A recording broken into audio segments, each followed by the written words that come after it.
Good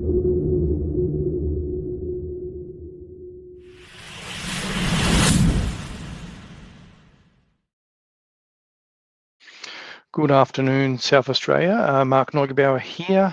Just going to do a quick catch-up today with David Kerrison, Councillor from the City of Playford. As most of you would be aware, the City of Port Hedland put a motion forward in regards to the excessive DNA contamination that has been reported in media. Obviously, TGA has also responded to that. Port Hedland Council has obviously put this call out for other councils to be involved in this motion to have further investigations done in regards to the reports that are coming out in regards to this DNA contamination. So most of people watching would obviously be aware of the Town of Port Hedland Council motion. There are websites there. But on December 17th, we had the City of Playford put out a motion as well on the 17th of December, which I also covered on my Substack and others, a bit of a breakdown in regards to that when it came out the day after as well. So Councillor David Kerrison is going to be joining me. This is obviously, you can find out more about David as well on the City of Playford website as well, but he's joining me today. And there is a little bit of technical issues. Obviously, we're still working on that, but we've definitely got sound. We just don't get to see David's face today on this occasion. But good morning, David. How are you? Yeah, good morning, Mark. I'm doing well, and thank you for having us on. Yeah, no worries at all. I should say good afternoon. In a bit behind on the day. So, look, David, I kind of wanted to have you on, and thanks for gracefully agreeing to do so, to have a bit of a chat. I guess reviewing, where it's gone. Like obviously it blew up a bit in media. I know that when I shared it and it went out, a lot of people did take notice of it and were aware. But I guess I wanted to catch up with you today a bit about, I guess where you've come from and like what's brought you to the point of putting the motion forward and what's motivated you, because we spoke off air about councils definitely staying within their lane, right? We there's lots of contention about that, and just wanted to sort of help unpack a little bit so the viewers can help understand a bit more about yourself and the motivation behind, I guess, putting this motion forward, which I guess isn't a popular thing amongst councillors and other council members. So would you like to sort of talk into that a bit more about where what sort of led up to this? Yeah, sure, Mark. Look, I think for me, I certainly agree with council staying in their lane. However, we are elected to be a community voice, and there's certain things within state government where there is a community, consultation, engagement, and there is a community voice that is heard by the state government. I don't believe there's really been a community voice, and more people are coming forward raising their concerns about vaccine injuries, and there's many doubts, and there's a lot of, I suppose, growing mistrust. So I think as councillors, we can represent the community, and I'll obviously put that voice, from the City of Playford to the correct people, being the health ministers, etc. But obviously that's got to be a decision of council. So I'm one councillor, and obviously today I'm here speaking in my own individual capacity. But I think, there's so much not adding up, Mark, as far as all the independent research coming out is really showing really concerning information and data.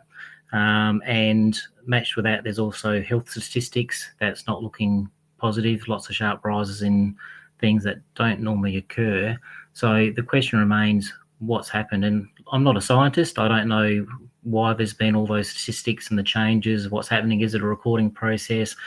Is it something else? But there's only one thing that's really evident, and that's mRNA vaccines in that time frame. So my motion was put forward, and it's not to say the TGA is wrong or anyone's wrong or right, but I'm seeking the truth.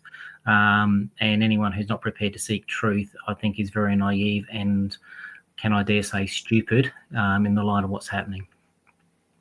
Yeah, well, look, sunlight is the biggest disinfectant, and look, I really do reiterate what you were saying there. I'm by no means an expert, or not an academic, or not, a scientist or medico.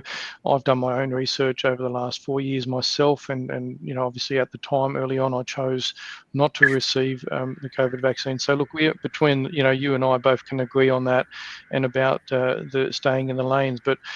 Ultimately, there is a lot of very credible evidence suggesting concerns in regards to this particular vaccine, and we do need to reiterate, and as mentioned in the council meeting.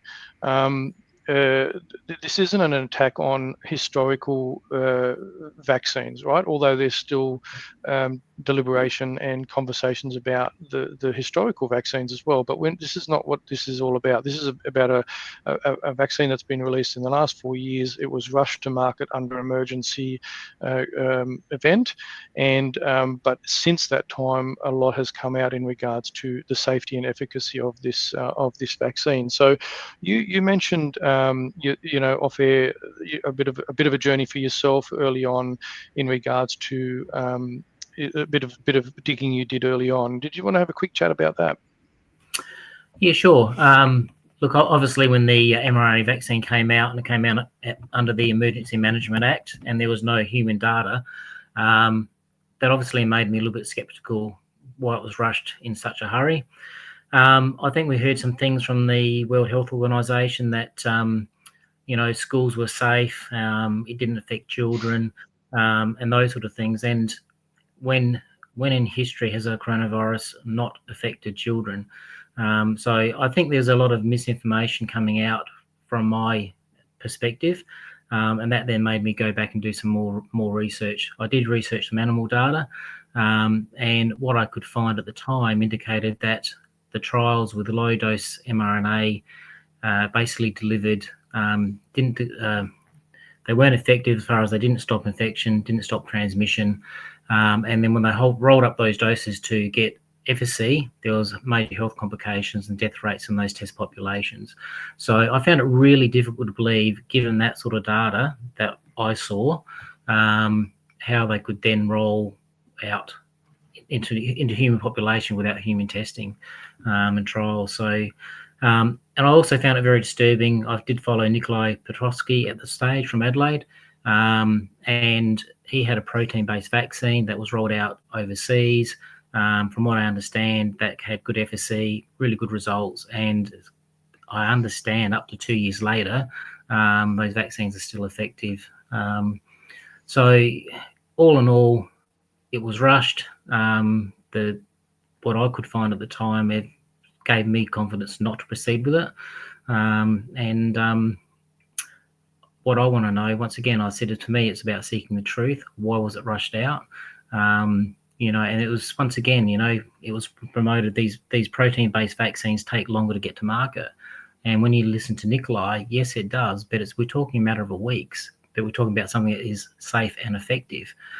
So, end of the day, I want to go back, I want a Royal Commission, and I want to see the truth. And the reason I brought this to council is not because it's my agenda. I brought it to council because there's a growing community voice saying we want something to happen. And that's why I brought it to the table. Yeah, I know, and well done for doing so as well. And I found, and I can't remember now the councillor's name that was sitting, I believe, on the right of you. I think hit the nail on the head in regards to he may not agree, he doesn't know what the truth is, but he supported the motion based on the fact that we do need to see it does need to be agitated and see the light of day.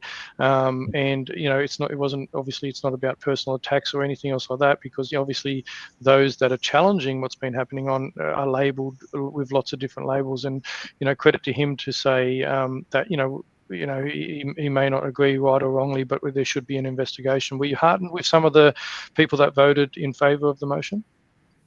Sorry. Were you pleased to find that of some people that were in favour of the motion when you put it forward? Were you kind of surprised? Yes. Yeah. Look, Mark. Look, I appreciated the support. And Councillor Marsh, who was on my right, who you're referring to, he's an excellent councillor, over the top of everything, really, really thoroughly. So, he took the position of he wasn't sure which way it was, but obviously seeking transparency was a positive thing. To be honest, I kind of expected this was a no-brainer, and I kind of expected support across the chamber. However, I think there was a, look, I can't prove it, but I think there was pretty much a political stand coming to the chamber. And I think if anyone wants to go back and watch that and watch how they want to do play the man and not the ball, so to speak, I think that's pretty evident. Yeah, look, and that's on the public record. Obviously, people can go back and look at that whole conversation and the people that put it forward. I do want to talk into a little bit about, one of the councillors mentioned in regard, obviously there was quite a bit people were taken aback in regards to children and removing the vaccine based on children, and I think that came from the position of we don't want to be seen to undermine the traditional vaccine schedule in place for preventable diseases in the past, right? So, and that's obviously not what people are trying to do. I know that's not what you're trying to do, but this is a different thing, the COVID vaccines. And I was kind of surprised, and I did mention it in my summation video when I put it together. I showed our 3 top senior health bureaucrats openly talking that the children were never ever at risk of COVID. Healthy children without comorbidities or other underlying health issues were not at risk. This is Professor John Skerritt, Paul Kelly, and Brendan Murphy, all saying the same thing in estimates under questioning from Jackie Lambie. And so that's one thing I wanted to stress. But what I didn't cover at the time, which I just want to show people quickly now, is in regards to children, because it did come up in the council meeting. I'm just going to share screen. I'm not sure if you can share. Can you see? You've got access to the studio. You can see that. But I'm just sharing a post from Tony Nikolic at the moment, which covers a response from him about the reports of findings for children in generally, deaths of children in our Dean database as well. So, and Jeffrey Norman Payne followed up as well with 3 instances where our database shows death in children after vaccine, and that's definitely there. And so I kind of, I'm a bit puzzled sometimes when they're talking about, in relation to children in particular, that there is evidence showing that people are much younger now are suffering a lot of health effects. So, look, it absolutely needs further investigation in regards to what's possibly happening in the population, but also not for long-term efficacy, because we don't know. And you mentioned earlier with Petrosky mentioning about clinical trials and how long some of these drug trials last before they're deemed safe and effective. We still don't know years down the track how this could affect our children. Is that sort of a big concern of yours? Yeah, look, it certainly is. Our children are our next generation, and if there are any health consequences, it could be quite catastrophic. And we've seen it in the past with the morning sickness pill. We've seen it with DDT and other things. And if we had only acted earlier in those times, it would have saved major consequences for many families and children. So I think, I'm concerned about the effect upon children, but I think there's a very strong viewpoint in the chamber that we shouldn't be seen to be restricting parental rights. And based upon that, look, that's their viewpoint. I think given the disparity between the data, I can't understand how any parent would vaccinate their children with something that's not a major risk to their children. And I can't see how they'd have problems. So my intention, Mark, is to look at revisiting this motion to the chamber, and the couple of people that spoke against it based upon its restricting parental rights, I would hope they will no longer have that resistance to this motion for a Royal Commission. Yeah, look, and it's really, really important to make that distinction, isn't it? Because that's not what we're doing. It's really about raising transparency, and I guess that's one of the challenging things, I guess, for you, who obviously feels passionate enough to put this motion forward, in regards to this, is is sitting down with those, I guess, those councillors that voted no, and helping them understand your full position. And you did mention the political aspect of what's going on, because this is a very politicised issue. This whole vaccine debate, the mandates, the whole lot. You can't get away from it. It was a very emotive political issue, but I think it's the challenge, I guess, for you and others moving forward is having those conversations to be able to help them understand your motivation behind what you're trying to do. Correct. Yeah. So look, I will revisit it, because I think it's really, really important, and I will speak to councillors. I'll put the invitation out. I can't make councillors speak to me on the topic, but I'll put the invitation out to have those discussions and bring it back to the chamber regardless, because at the end of the day, I think I want it on the record of who's there to support the community, who's there to support truth and transparency. And when I ran for council, one of my platforms is transparency, and that runs through all levels of what we do. No, well done. And look, ultimately, since the council meeting was aired live, and I've covered it a little bit, and others have obviously shared it, has there been more backlash to you, or has there been more community support in regards to what you're trying to do?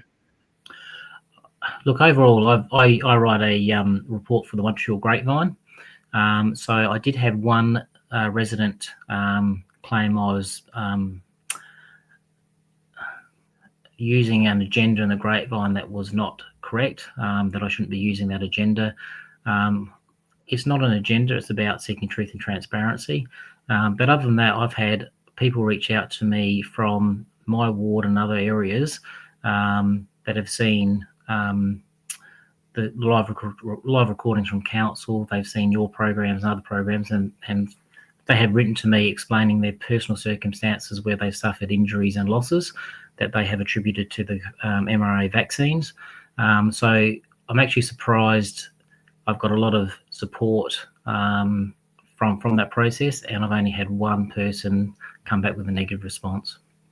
Yeah, and look, and that's going to happen. And I think, a lot of this is, there's still a lot of naivety. There is, other people have got, their own views and agendas on certain things. But I'm pleased to hear that. I guess, what's your message then from, for yourself, for the community, for members about if they are really concerned about what's happening, they do want to see this transparency, and they do want our governments to look into what's happened further. What's the best way they can do that then, as far as you're concerned? I think, writing to the health ministers, be it our Prime Minister, Peter Malinowskis, our leader here today, I think writing to all those people is really important. But I think as a community, I don't believe our government is listening, and I don't believe it doesn't matter whether it's Liberal or Labor. I don't think either side is really listening. So the only way we're going to get a voice on this is as a community stand up and be prepared to vote for whoever supports transparency and the right outcome in the future.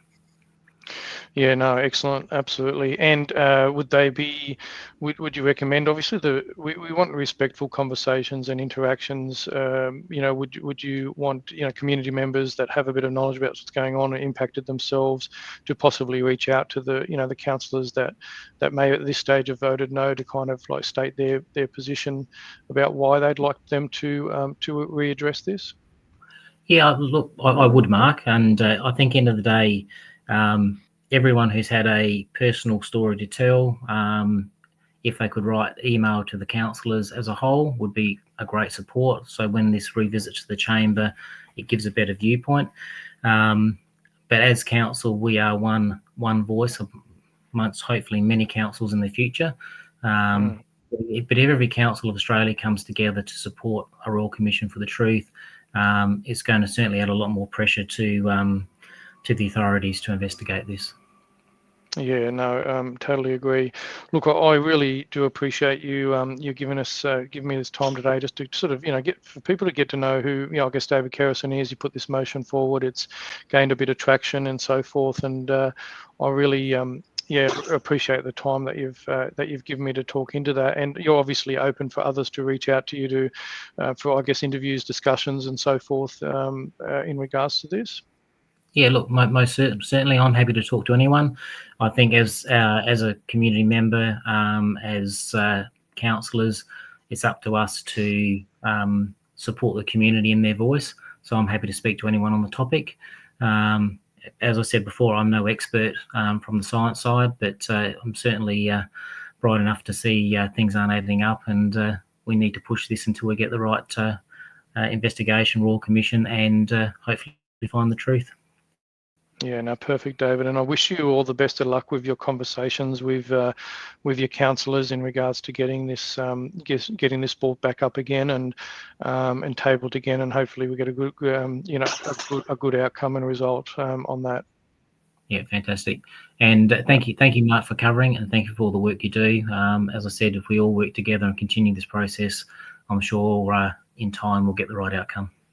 Good on you, David. Good on you. Thanks so much for your time. All right. Thank you, Mark. Have a great afternoon and weekend. Take care. Yeah, and thank you to all the listeners as well. Thank you.